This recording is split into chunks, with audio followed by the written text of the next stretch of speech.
Bonjour à tous, dites-moi, vous avez sûrement déjà croisé ce paradoxe. Dans nos entreprises, on a des managers, mais ce qu'on attend d'eux, c'est d'être des leaders. Et là, c'est le clash. Vous savez, on passe des mois à implémenter le lean, à dessiner des cartes, à optimiser des flux, et pourtant rien ne change vraiment. Les équipes résistent, les vieux réflexes reviennent, et cette belle machine bien huilée que vous imaginiez reste un rêve lointain. Et si le problème n'était pas la méthode, mais une méprise fondamentale de ce qu'est un leader. Parce qu'on nous répète que le lean, c'est faire plus avec moins. Mais c'est passer à côté de l'essentiel. La véritable promesse du lean, c'est de libérer l'intelligence collective. Et pour ça, il faut un leadership capacitant. Un leader qui ne se contente pas de faire bien les choses, mais qui fait les bonnes choses pour ses équipes. Comme le disait Peter Drucker, managers do things right, leaders do the right things. Traduction simple, un manager fait bien les choses, un leader, lui, fait les bonnes choses. Et quand on parle de lean management, ça change tout.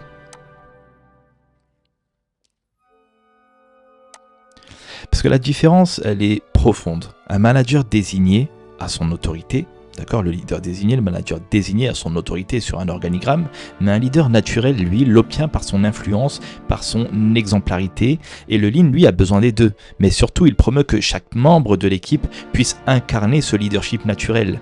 Et le vrai but est qu'un leader capacitant cherche à disparaître parce que ses équipes savent faire sans lui. Alors parlons clair, d'accord, je vais vous répéter ça. Il existe deux types de leaders. Et la différence, comme je vous l'ai dit, elle est profonde. Il y a le leader désigné, celui qu'on nomme officiellement, parce qu'il a un titre. Le manager désigné a son autorité, comme je vous l'ai dit, sur son organigramme. Et lui, le leader naturel, c'est celui qui émerge dans un groupe par son influence, par son exemplarité, par sa capacité à mobiliser. Et le lean, lui, a besoin des deux. Mais surtout, il promeut, comme je vous l'ai dit, que chaque membre de l'équipe puisse incarner ce leadership naturel. Et le lean, lui, promeut que chacun devient agent du changement, que le leadership se partage, parce qu'un leader naturel inspire, même sans organigramme. Et le vrai but est qu'un leader capacitant cherche à disparaître parce que ses équipes savent faire sans lui. C'est compris ? Alors, imaginez maintenant une équipe de sport amateur. Sur le papier, il y a un capitaine désigné, mais sur le terrain, quand ça chauffe, c'est parfois un autre joueur qui rallie les troupes, qui motive, qui prend l'initiative. Et le capitaine a le brassard, c'est vrai, d'accord ? Mais le vrai leader, c'est celui qui inspire la confiance. C'est exactement ça, le leadership et le rôle du management dans le lean. Parce que un bon outil lean, peu importe qu'on parle de 5S, de Kaizen ou d'agilité, ne remplacera jamais un mauvais management. Parce que c'est pas une question de méthode, non. C'est une question de culture managériale et de relations humaines. Un leader capacitant, lui, cherche à révéler et développer le potentiel de chaque collaborateur. Et un manager classique, lui, va contrôler. Un leader lean, lui, crée de la confiance. Et comme l'a dit Max Dupri, qui est un chef d'entreprise américain et auteur de plusieurs livres sur le leadership, comme par exemple Le leadership est un art, il dit l'aboutissement du leadership, c'est la confiance. Et la confiance, ce n'est pas juste une valeur morale, comme on l'entend.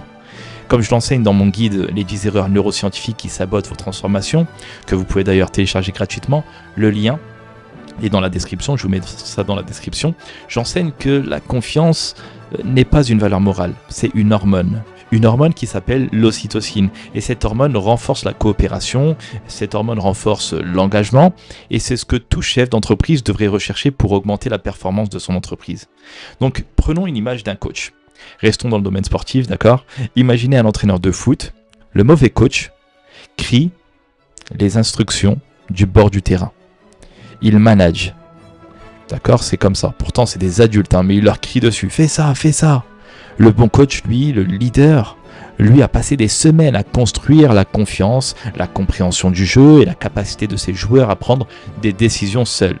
Pendant le match, il est calme, ses joueurs s'adaptent, innovent, ils gagnent par eux-mêmes. Le coach a créé certes les conditions pour que l'intelligence collective émerge, mais c'est les joueurs sur le terrain qui ont carte blanche.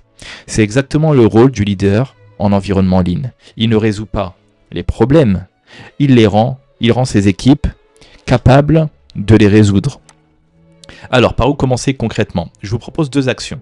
Choisissez-en qu'une pour l'instant, d'accord ? Une seule, pour la mettre en pratique dès demain.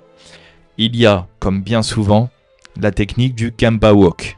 D'accord ? Le Gamba Walk de la confiance, comme je l'appelle. Passez 15 minutes sur le terrain avec un seul objectif. Demandez à vos équipes quel est votre plus grand frein, votre plus gros frein aujourd'hui et comment puis-je vous aider à le lever. Écoutez vraiment, d'accord ? Le feedback ocytocine, d'accord ? Après une réussite, même petite, réunissez l'équipe et posez cette question. Qu'est-ce que cette réussite nous révèle de nos forces collectives ? Et célébrez le processus, pas juste le résultat. Vous avez 2 petites actions, ces 2 petites habitudes changent tout. Parce que vous envoyez un message clair. Je ne suis pas là pour avoir les réponses, je suis là pour vous accompagner, vous soutenir et pour libérer votre potentiel.